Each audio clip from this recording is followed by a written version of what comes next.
حميد مجيد. اللهم بارك على محمد وعلى آل محمد كما باركت على إبراهيم وعلى آل إبراهيم إنك حميد مجيد.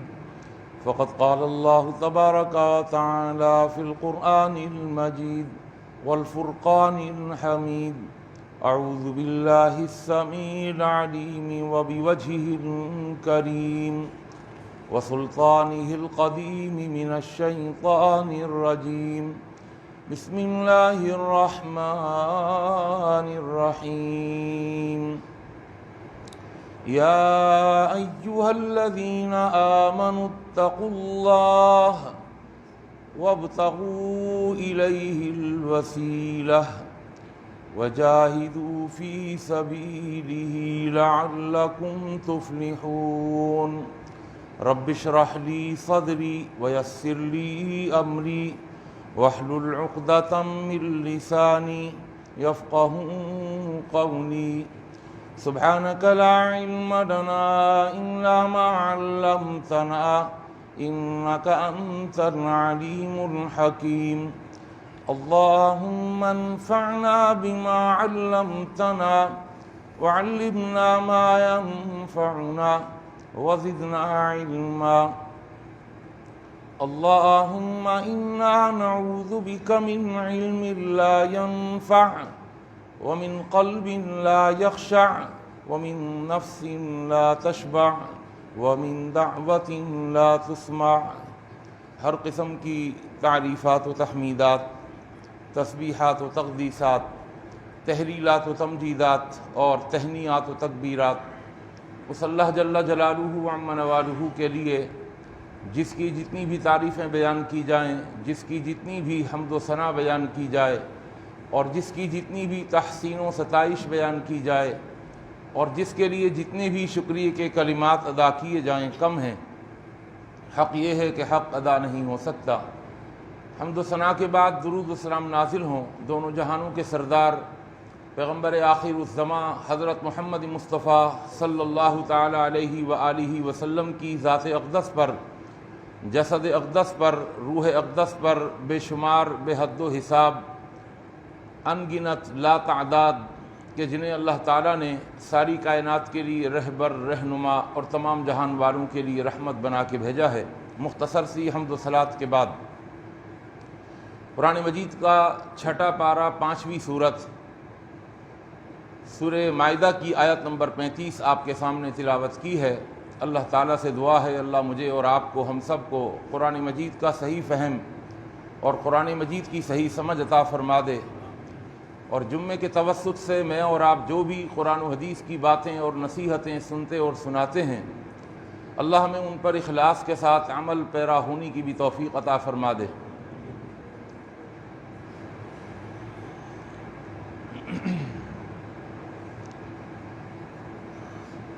گزشتہ جمعے حضرت الامام صاحب کے حکم پر مجھے محمدی مسجد جمعہ پڑھانے کے لیے جانا پڑا اور میری یہاں پر غیر حاضری ہو گئی۔ ہمارا کئی جمعوں سے تسلسل کے ساتھ ایک موضوع بیان ہو رہا ہے اور بڑا اہم موضوع ہے۔ میری پوری کوشش یہ ہوتی ہے کہ اس کے اندر غیر حاضری نہ ہونے پائے تاکہ اس موضوع کے تسلسل کو برقرار رکھا جائے، تاکہ اس کو سمجھنا بھی آسان ہو جائے۔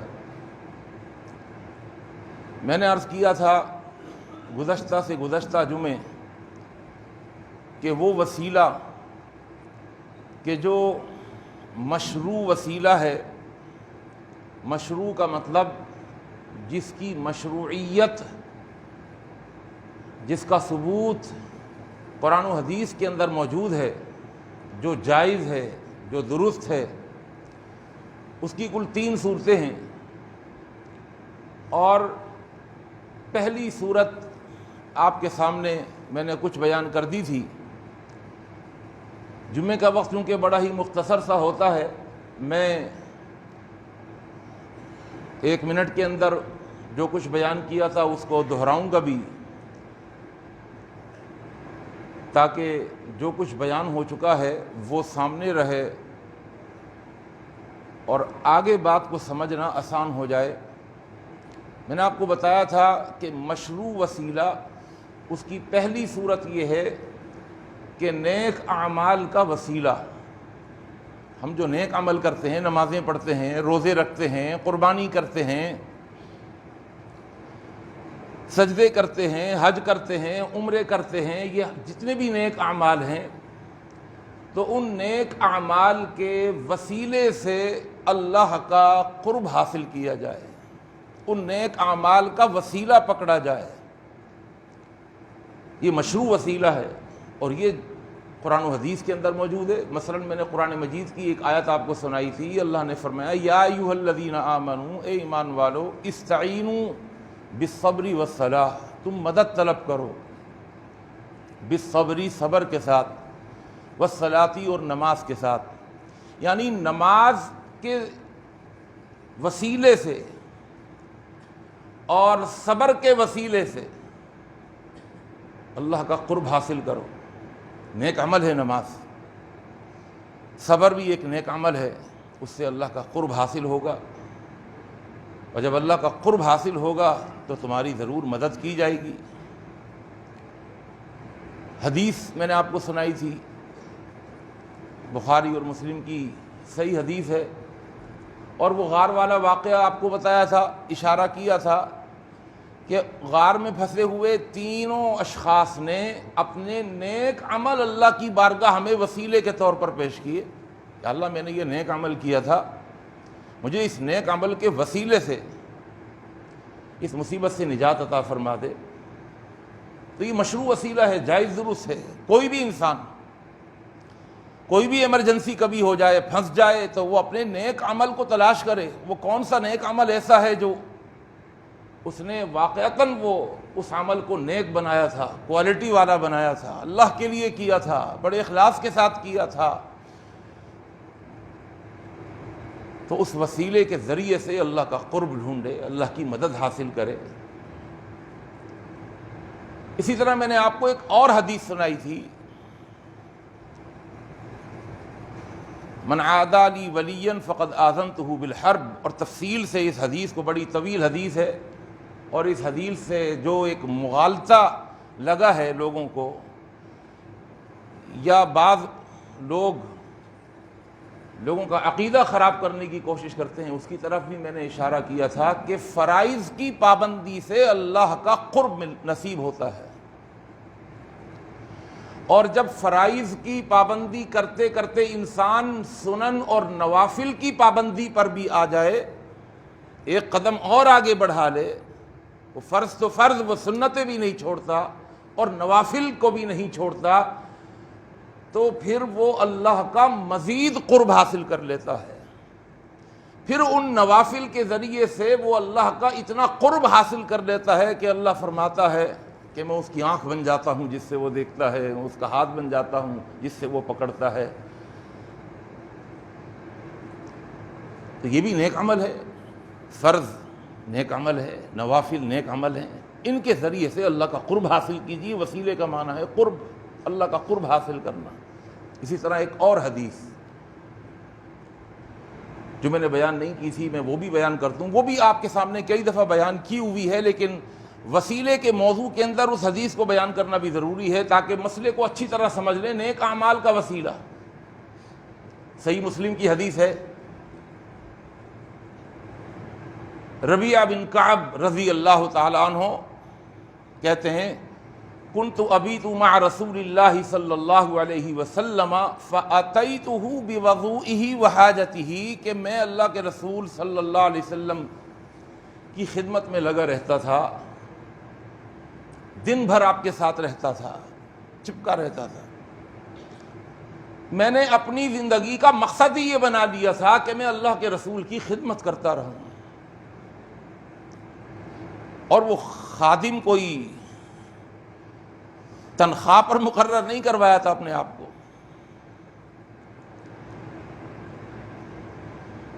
کہتے ہیں دن میں اللہ کے رسول کے ساتھ رہتا تھا اور رات کو بھی ابیت مع رسول اللہ صلی اللہ علیہ وسلم، بس یہ سمجھو رات بھی میری آپ کے ساتھ ہی گزرتی تھی۔ رات کو تو آپ اپنے حجرے میں ہوتے تھے، تو بس میں حجرے کے قریب بیٹھا رہتا، انتظار کرتا اللہ کے رسول کب اٹھیں گے، کب آپ کو پانی کی وضو کی حاجت ہوگی، آپ قضائے حاجت کے لیے جائیں گے، میں تیار سامان، لوٹا پانی، مشکیزہ، ہر چیز اپنے ساتھ تیار رکھتا تھا۔ ایک رات ایسا ہی ہوا کہ اللہ کے رسول صلی اللہ علیہ وسلم کی خدمت کی، آپ کو وضو کروایا۔ وضو کرنے کے بعد اللہ کے پیغمبر صلی اللہ علیہ وسلم نے، اچھا ابھی ان کی شادی بھی نہیں ہوئی تھی، نوجوان، کہتے ہیں ابھی عنفوان شباب میں تھا، لیکن غربت بے انتہا تھی، اس لیے کہ میں نے اپنی زندگی کا مقصد ہی یہ بنایا ہوا تھا کہ میں اللہ کے رسول کی خدمت کروں گا۔ وضو کرایا تو اللہ کے رسول صلی اللہ علیہ وسلم نے تنہائی میں اور خلوت میں ایک جملہ ارشاد فرمایا، سل یا ربیعہ، اے ربیعہ کچھ چاہیے، کچھ مانگ لو۔ یعنی آپ کا مقصد یہ تھا کہ کوئی ضرورت ہوگی اس کو، کپڑوں کی، سوٹ کی، کوئی گھر کی ضرورت ہوگی، کوئی شادی کا مسئلہ ہوگا، کوئی درہم دینار چاہیے ہوں گے، آپ نے فرمایا سل یا ربیعہ، کچھ مانگ لو، کسی چیز کی ضرورت ہے۔ کہنے لگے اللہ کے رسول ضرورت تو ہے لیکن تھوڑا سا وقت دیجئے، میں ذرا آپ کو سوچ کر کے بتاؤں کیا مانگوں۔ کہنے لگے اسألک مرافقتک فی الجنہ، اے اللہ کے رسول جنت کے اندر اسألک، میں آپ سے سوال کرتا ہوں، مرافقتک فی الجنہ، جنت کا سوال نہیں کرتا، جنت کے اندر آپ کی مرافقت چاہیے، آپ کی رفاقت چاہیے، یعنی جنت بھی چاہیے، جنت میں آپ کی سنگت بھی چاہیے۔ اچھا مانگنا بھی ہر ایک کو نہیں آتا، کس وقت کس موقع پر کیا مانگنا ہے یہ ہر ایک کو نہیں معلوم۔ اللہ کے رسول صلی اللہ علیہ وسلم کی صحیح حدیث ہے السلسلۃ الاحادیث الصحیحہ کے اندر، شاید آپ نے پہلے نہ سنی ہو کیونکہ میں شاید پہلی دفعہ ہی بیان کر رہا ہوں۔ صحیح حدیث،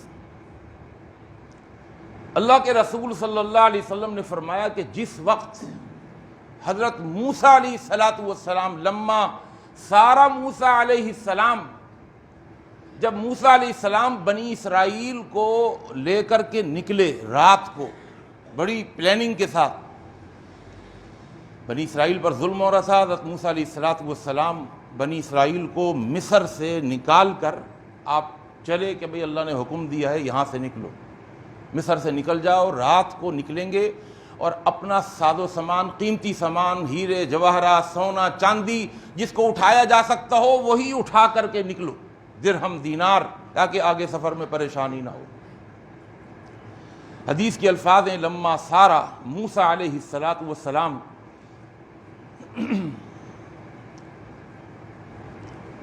اور اس حدیث کے راوی حضرت ابو موسیٰ اشعری رضی اللہ تعالیٰ عنہ ہیں، سننے والی حدیث ہے۔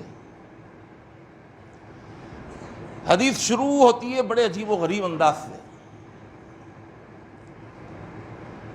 اتن نبی صلی اللہ علیہ وسلم اعرابیا، اللہ کے رسول صلی اللہ علیہ وسلم ایک دن گاؤں دیہات میں کہیں چلے گئے، مضافاتی علاقے میں، اور وہاں پر ایک اعرابی تھا، دیہاتی، اس نے دیکھا اللہ کے رسول آ گئے تو غریب آدمی تھا، اس نے جو ہو سکتا تھا کیا، یہ مکھن لے لیں، یہ شہد لے لیں، یہ کھا لیں، یہ پی لیں، جس طرح کوئی شہری جاتا ہے گاؤں دیہات میں تو بیچارے دیہاتی بڑی خدمت کرتے ہیں۔ اب اللہ کے رسول صلی اللہ علیہ وسلم کسی کا احسان نہیں لیتے تھے، تو اللہ کے رسول صلی اللہ علیہ وسلم نے وہاں سے جب فارغ ہوئے تو آپ نے فرمایا ارے بھائی اتنا ذرا ہمارے پاس ضرور چکر لگانا، ہم بھی یہ کہتے ہیں نا وہاں پر کھا پی کر خوب خدمت کروا کے، بھائی آپ ضرور ملیے گا آئندہ جب بھی کراچی ہیں۔ اچھا کراچی والوں کا حال ہی بڑا عجیب ہے، اللہ رحم فرما دے، طبیعت ہی بڑی عجیب ہے، جہاں وہ آ گیا اگر ارے یہ تو وہی ہے جس کی اتنی خدمت کری تھی، نظریں ہی نہیں ملاتے ہیں۔ بھاگتے ہیں ادھر ادھر، کہاں سلائیں گے، اتنا چھوٹا سا گھر ہے، وہاں تو بڑی زمینیں تھیں، ان کا ڈیرا تھا، وہاں سلا دیا، یہاں کہاں سلائیں گے، چھوٹا سا گھر ملتا ہی نہیں ہے، یا اگر مل گیا تو چائے پلائیں اور بس کھانا کھلائیں اور جلدی سے بس یہ نکل جائے۔ اللہ کے رسول صلی اللہ علیہ وسلم ایسا نہیں فرماتے، وہ تو حل جزاء الاحسان الا الاحسان کی ایک مکمل تصویر تھے۔ آپ نے فرمایا ایتنا، بھائی ہمارے پاس ضرور آنا، چکر لگانا۔ وہ پہنچ گئے کہ اللہ کے رسول آپ نے بلایا تھا، میں آ جاؤ۔ فقال له صلی اللہ علیہ وسلم، اس کو اللہ کے رسول صلی اللہ علیہ وسلم نے فرمایا سل حاجتک، بھائی کچھ مانگ لو، کیا چاہیے تم بتاؤ، کسی چیز کی ضرورت ہے بتاؤ۔ آپ کا مقصد یہ تھا کہ بیت المال سے اس کی خوب خدمت کر دی جائے گی۔ اب یہ بھی اعرابی تھا، اس کو بھی مانگنا نہیں آتا تھا کہ کس سے کیا مانگنا ہے۔ ہم سمندر سے 2 قطرے مانگتے ہیں، وہ ہمیں دریا بخشنے کے لیے بھی تیار ہے، اس کے پاس کیا کمی ہے؟ وہ کہنے لگے صحابی اعرابی، وہ دیہاتی، ناقۃ نرکبھا، ایک تو ذرا اچھی سی تگڑی سی مجھے اونٹنی دے دیجئے، سواری کا بندوبست ہو جائے گا، وَأَعْنُذٌ يَحْلُبُهَا أَهْلِي، اور کچھ دودھ والی بکریاں مجھے دے دیجئے، گھر والے جو ہے نا وہ دودھ پیا کریں گے۔ اللہ کے رسول صلی اللہ علیہ وسلم نے جب اس کی ڈیمانڈ دیکھی کہ مجھ سے ایک اونٹ مانگ رہا ہے اور چند بکریاں مانگ رہے ہیں، اس کو تو مانگنا ہی نہیں آتا، تو آپ نے فرمایا ایک جملہ، اعجزتم، صحابہ بیٹھے ہوئے تھے اور آپ نے یہ سب کو بتایا، اعجزتم یہ جمع کا صیغہ ہے، اعجزتم، کیا تم عاجز ہو، ان تکونوا مثل عجوز بنی اسرائیل، کہ تم بنو اسرائیل کی بوڑھی کی طرح ہو جاؤ۔ بنی اسرائیل کی بوڑھی، عجوز کہتے ہیں بوڑھی، بنی اسرائیل کی ایک بوڑھی تھی، بوڑھی عورت، بوڑھی مائی، تم کیا عاجز ہو، کیا تم یہ کر نہیں سکتے کہ تم بنی اسرائیل کی بوڑھی جیسے ہو جاؤ؟ صحابہ نے کہا وما عجوز بنی اسرائیل، اے اللہ کے رسول، بنی اسرائیل کی بوڑھی وہ کیا مسئلہ، وہ کون تھی بھائی، اور ہم اس کی طرح ہو جائیں؟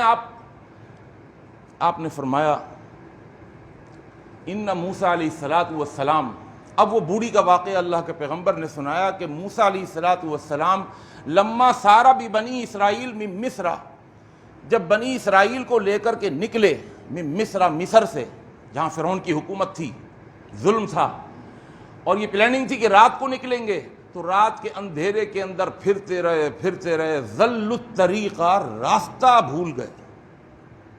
آپ کو پتہ ہو انسان اتنے سارے لوگوں کے ساتھ، ہزاروں لوگوں کے ساتھ نکلے اور چھپ کر کے نکلے، وقت کی ریاست اور حکومت اور سلطنت سے چھپ کر کے نکلے، اور پھر راستہ بھٹک جائے تو کیا کیفیت ہوگی اور کیا حالت ہوگی، ضلوا الطریقہ۔ تو موسیٰ علیہ السلام راستہ بھول گئے۔ فقال ما ھذا، موسیٰ علیہ السلام نے بنی اسرائیل کے بڑے بڑے علماء کو جمع کیا، اور جمع کرنے کے بعد فرمایا ما ھذا، اور بھائی کوئی مسئلہ ضرور ہے ایسا کہ ہمیں راستہ نہیں مل رہا، راستہ بھٹک رہے ہیں۔ تو ان میں جو بڑے علماء تھے، فقال علماؤہم، یہ حدیث صحیح ہے، علامہ ناصر الدین البانی اس کو سلسلہ الاحادیث الصحیحہ میں لے کر کے آئے ہیں۔ فقال علماؤہم، ان کے علماء نے کہا کہ موسیٰ ہم کو یہ بات لگتا ہے، ہمیں یہ خدشہ لگتا ہے کہ ہم سے ایک غلطی ہو رہی ہے، ایک وعدہ ہے جو پورا کرنا تھا وہ وعدہ پورا نہیں کر رہا ہے۔ وہ غلطی کیا ہے؟ کہنے لگے ان یوسف علیہ السلام لما حضرہ الموت، جب حضرت یوسف علیہ السلام کی موت کا وقت آیا قریب، تو موسیٰ علیہ السلام نے ہم کو جمع کیا، اخذ علینا موثقا من اللہ، اور ہم سے ایک عہد و پیمان لیا۔ کیا عہد و پیمان لیا؟ اللہ نخرج من مصر حتی ننقل عظامہ معنا، حضرت یوسف نے کہا تھا کہ اگر تم مصر کو چھوڑ کے جاؤ گے تو مجھے اکیلا نہیں چھوڑنا، میرے مرنے کا وقت قریب آ چکا ہے، جب کبھی مصر کو چھوڑ کے جاؤ تو مجھ سے عہد کرو کہ مجھے میری قبر سے نکال کر کے لے کر کے جانا اپنے ساتھ۔ تو قبر کشائی کا مسئلہ بھی یہاں سے نکلتا ہے کہ بوقت ضرورت قبر کشائی ہو سکتی ہے۔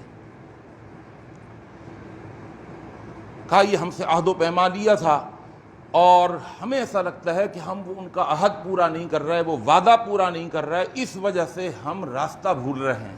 موسیٰ علیہ السلام سمجھ گئے کہ وہ بھی اللہ کے پیغمبر سے، اور اللہ کے پیغمبر کی کوئی بات بغیر وحی کے نہیں ہوتی۔ تو موسیٰ علیہ السلام نے اگلا سوال فوراً یہ کیا کہ فَمَن يَعْلَمُ مَوْضِعَ قَبْرِهِ، ارے بھائی یہ بتاؤ کہ ان کی قبر ہے کہاں؟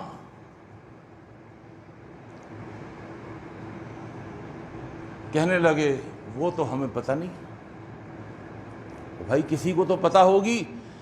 کہنے لگے عجوز من بنی اسرائیل، ہمارے اندر ایک بوڑھی ہے، وہ فلانی جگہ فلانے گاؤں میں رہتی ہے، بوڑھی عورت ہے، اس کا دعویٰ ہے کہ مجھے یوسف علیہ السلام کی قبر کا پتہ ہے کہ وہ قبر کہاں ہے۔ فبعث الیہا، حضرت موسیٰ علیہ السلام نے لوگوں کو بھیجا کہ جلدی جاؤ اور جا کر اس بوڑھی کو لے کر آؤ۔ فأتتہ، وہ بوڑھی عورت آ گئی۔ فقال، حضرت موسیٰ علیہ السلام نے فرمایا ہمارے پاس وقت بہت مختصر ہے اور ہم نے مصر سے نکلنا ہے اور ہم راستہ بھٹک رہے ہیں، دلنی علی قبر یوسف، مجھے جلدی سے بتاؤ کہ یوسف کی قبر کہاں ہے۔ قالت، بوڑھی عورت کہنے لگی ایک شرط ہے، اس شرط پر اگر وہ شرط پورا کر دو گے تو میں بتا دوں گی، ورنہ میں نہیں بتا رہی۔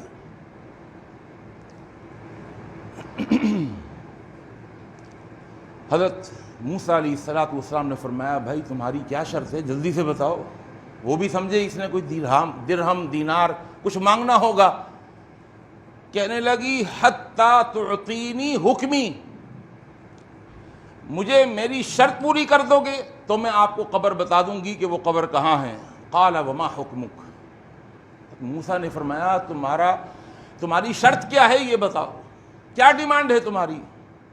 قالت، کہنے لگی ڈیمانڈ یہ ہے اکون معک فی الجنہ، موسیٰ تم مجھ سے وعدہ کرو جنت میں تمہارے ساتھ رہوں گی۔ اللہ اکبر، اللہ کے پیغمبر یہ واقعہ سنا رہے ہیں۔ اس اعرابی نے کیا کہا تھا، مجھے تو ایک اونٹنی دے دیجئے، کچھ بکریاں دے دیجئے۔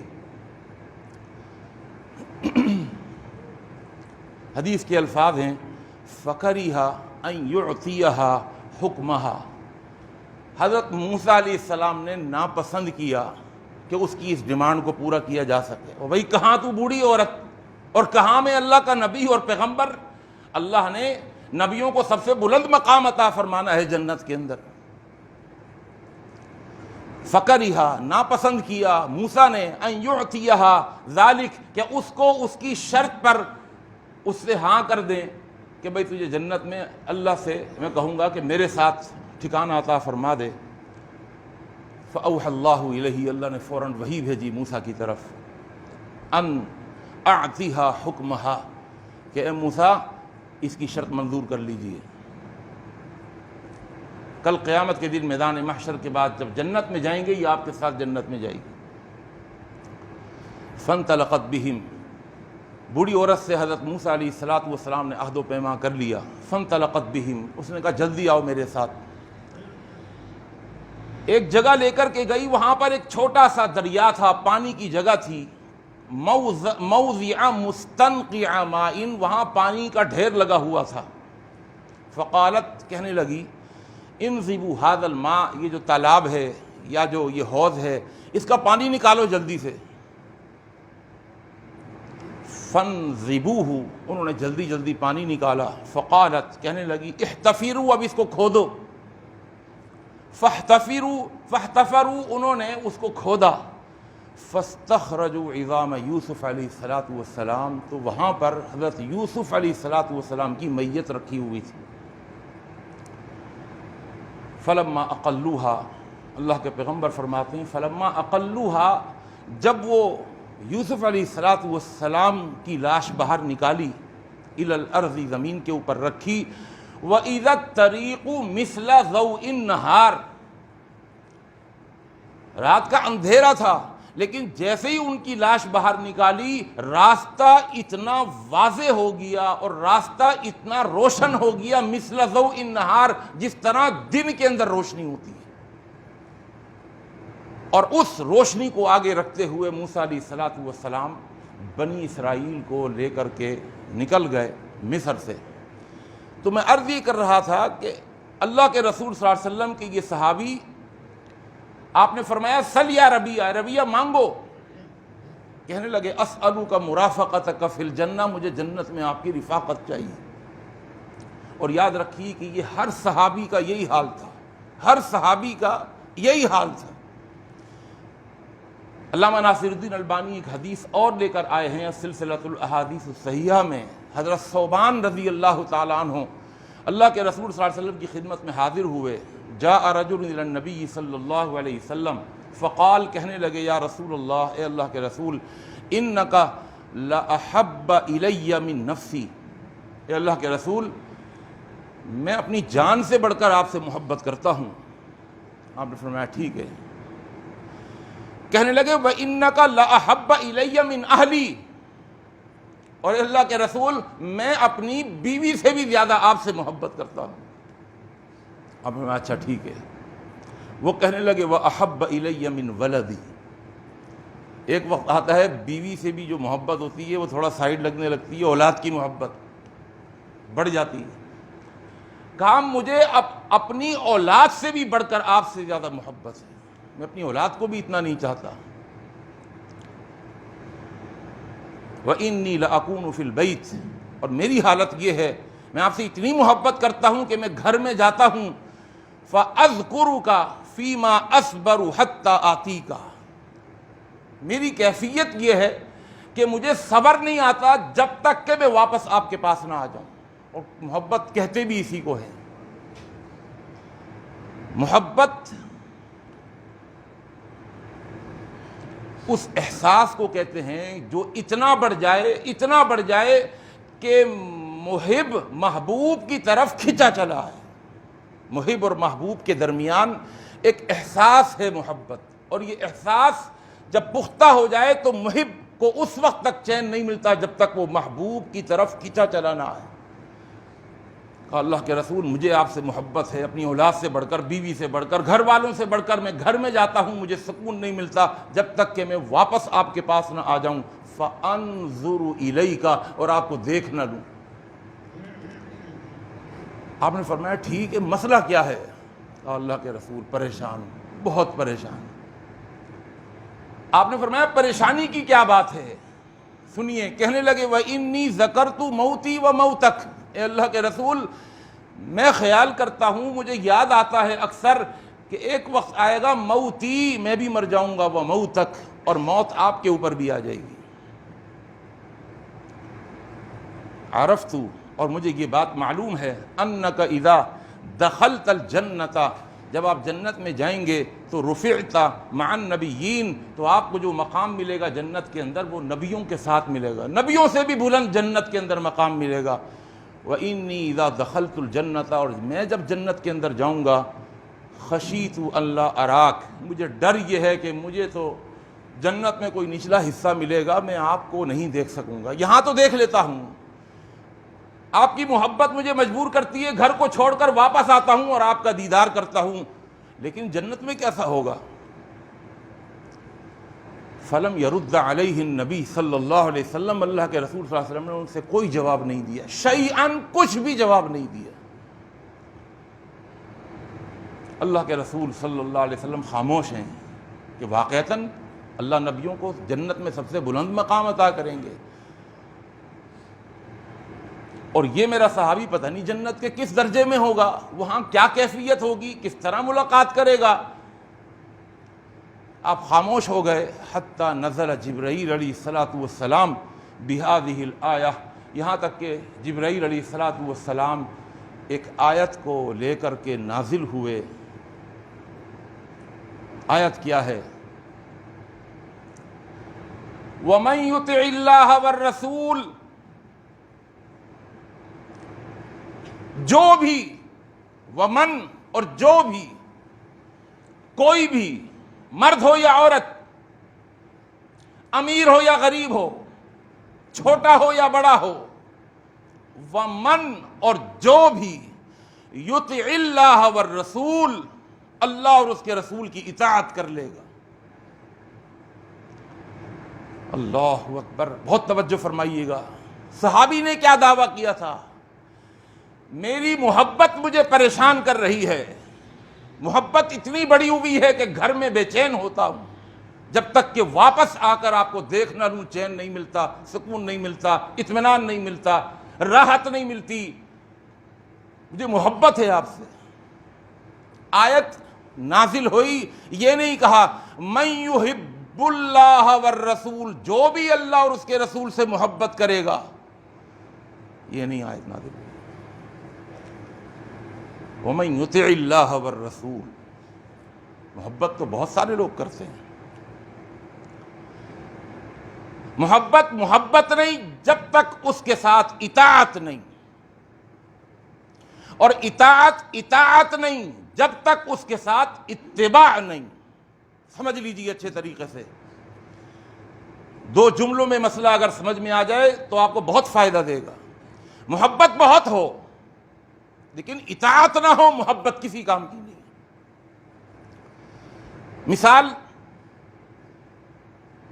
ابو طالب محبت بہت تھی لیکن اطاعت نہیں کی، محبت کام نہیں آئی گی. حضرت علی نے سوال بھی کیا، اے اللہ کے رسول، میرے بابا نے آپ سے اتنی محبت کی، آپ کا خیال کیا، آپ کو سپورٹ کیا، کیا ان کی محبت ان کے کام آ جائے گی؟ آپ نے فرمایا نہیں. میرے چچا ابو طالب کو جہنم کی آگ کی 2 جوتیاں پہنائی جائیں گی. یغلی منہا دماغہ، لوگ سمجھیں گے کہ ان کو تو صرف جہنم کی 2 جوتیاں پہنائی گئی ہیں، جوتیاں پاؤں میں پہنے ہوئے ہوں گے. یغلی منہا دماغہ، اور جہنم کے شعلے، آگ کے شعلے ان کے دماغ سے نکل رہے ہوں گے، یعنی پورا وجود آگ میں جل رہا ہوگا. محبت بہت ہے لیکن اطاعت نہیں ہے. اور سن لیجئے، محبت بھی ہو اطاعت بھی ہو، اطاعت کسی کام کی نہیں ہے، محبت بھی کسی کام کی نہیں ہے. اگر محبت بھی ہو اطاعت بھی ہو لیکن اتباع نہ ہو، اتباع نہ ہو. صحابی رسول آئے. اچھا آپ دیکھیے اور فرمائیے گا،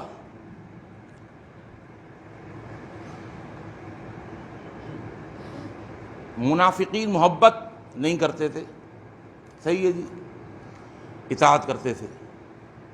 ان کی اطاعت کسی کام کی نہیں. محبت ہو اطاعت نہ ہو، محبت فائدہ نہیں دے گی. اطاعت ہو لیکن محبت نہ ہو، اطاعت فائدہ نہیں دے گی. منافقین اطاعت کرتے تھے، نماز پڑھتے تھے، روزہ رکھتے تھے، جمعہ پڑھتے تھے، لیکن محبت نہیں کرتے تھے اللہ کے رسول سے. منافق تھے، اندر سے کافروں کے ساتھ ملے ہوئے تھے. اطاعت کرتے تھے لیکن اطاعت کسی کام کی نہیں. محبت بھی ہو اطاعت بھی ہو لیکن اتباع نہ ہو، محبت بھی بیکار، اطاعت بھی بیکار. صحابی رسول آئے، واقعہ آپ نے سنا ہے کئی مرتبہ، آ کر کے نماز پڑھی. یہ وہ صحابی ہے جو محبت بھی کرتا ہے اور اللہ کے رسول کی اطاعت بھی کرتا ہے. اطاعت یہ آپ نے فرمایا نماز پڑھو، نماز پڑھتا ہے، آ گیا نماز پڑھنے کے لیے. اور نماز پڑھنے کے بعد سلام پھیرا، اللہ کے رسول صلی اللہ علیہ وسلم کی خدمت میں حاضر ہوئے. السلام علیکم یا رسول اللہ. آپ نے فرمایا وعلیکم السلام. ارجع، واپس جاؤ. فصلی، نماز پڑھو. فإنک لم تصلی، اس لیے کہ تم نے نماز نہیں پڑھی. بھائی توجہ کی ضرورت ہے. محبت بہت ہے اس صحابی کو، منافق نہیں ہے، پکا مسلمان، اور اطاعت بھی کر رہا ہے، نماز پڑھ رہا ہے. اللہ کے رسول نے کہا نماز پڑھو، نماز پڑھ رہا ہے، لیکن اللہ کے رسول فرما رہے جاؤ جا کے نماز پڑھو، تم نے نماز نہیں پڑھی. وہ پھر چلا گیا، پھر نماز پڑھی، پھر آ گیا، سلام، وعلیکم السلام، ارجع، واپس جاؤ، فصلی، نماز پڑھو، فإنک لم تصلی، تمہارے دماغ میں سوال آ رہا ہوگا کہ میں نماز کیوں پڑھوں، پڑھ چکا ہوں۔ اللہ کے رسول نے فرمایا تم نے نماز نہیں پڑھی۔ کیوں جی، پڑھی تھی یا نہیں پڑھی تھی؟ پڑھی تھی، اور آپ فرما رہے ہیں نہیں پڑھی۔ وہ پھر چلا گیا۔ اطاعت کیسی؟ اللہ اکبر، جو کہنے کو کہہ دیا وہ کر کے دکھایا، پلٹ کے پوچھا نہیں کہ جی ابھی تو پڑھ کے آیا ہوں، آپ نے دوبارہ نماز پڑھوا دی، نہیں، چلے گئے۔ ایسی اطاعت کرنے والے صحابی، تیبارہ نماز پڑھی، آئے پھر، السلام علیکم یا رسول اللہ، فرمایا وعلیکم السلام، ارجع فصلی فإنک لم تصلی۔ اب وہ سمجھ گئے کہ اللہ کے رسول تو کہہ رہے ہیں نماز ہی نہیں پڑھی، حالانکہ میں پڑھ کے آیا ہوں۔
دلہن کے بغیر کیسے بھائی؟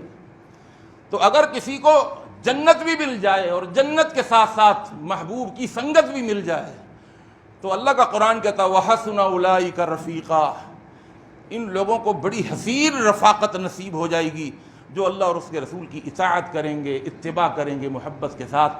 میرے دوست، میرے بزرگوں، اپنے نیک اعمال کا وسیلہ اطاعت، اتباع، فرما برداری، یہ مطلب ہے یا ایھا الذین آمنوا اتقوا اللہ، ایمان والو اللہ سے ڈر جاؤ، وابتغوا الیہ الوسیلہ، اطاعت کرنے میں، فرما برداری کرنے میں، اتباع کرنے میں، پیروی کرنے میں، اللہ کا قرب حاصل کرنے کے لیے محنت کرو، کوشش کرو، وجاہدوا فی سبیلہ لعلکم تفلحون، تاکہ تم فلاح پا جاؤ۔ اللہ سے دعا ہے اللہ رب العالمین احکم الحاکمین مجھے اور آپ کو، ہم سب کو وسیلے کا شرعی مفہوم سمجھنے کی توفیق عطا فرما دے۔ اقول قولی ھذا استغفر اللہ لی ولکم اجمعین۔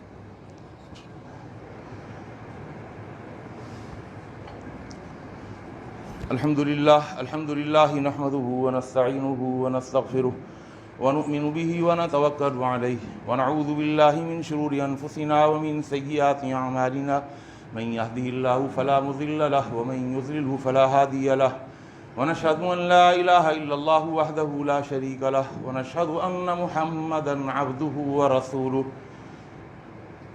بہت سارے سوالات ہیں جو بھائیوں نے کیے ہیں. ایک مسئلہ یہ بھی آیا ہوا ہے کہ آیا ایسے مواقع کے اندر جب کرونا پھیلا ہوا ہے اور معاشی بحران ہے بہت بڑا، لوگ فائنینشلی اعتبار سے بہت زیادہ اسٹرانگ نہیں ہیں اور بہت زیادہ کمزور ہو گئے ہیں، تو آیا قربانی کے بدلے صدقات و خیرات یا راشن وغیرہ تقسیم کر دیا جائے؟ اس سے متعلق بھی انشاءاللہ آئندہ جمعے بڑی تفصیل کے ساتھ انشاءاللہ گفتگو ہوگی. ذی الحجہ کا یہ مہینہ شروع ہو چکا ہے اور یہ جو 10 دن اور 10 راتیں ہیں یہ بڑے ہی اہم دن ہیں اور بڑی ہی اہم راتیں ہیں، اور دنوں سے زیادہ راتیں اہم ہیں.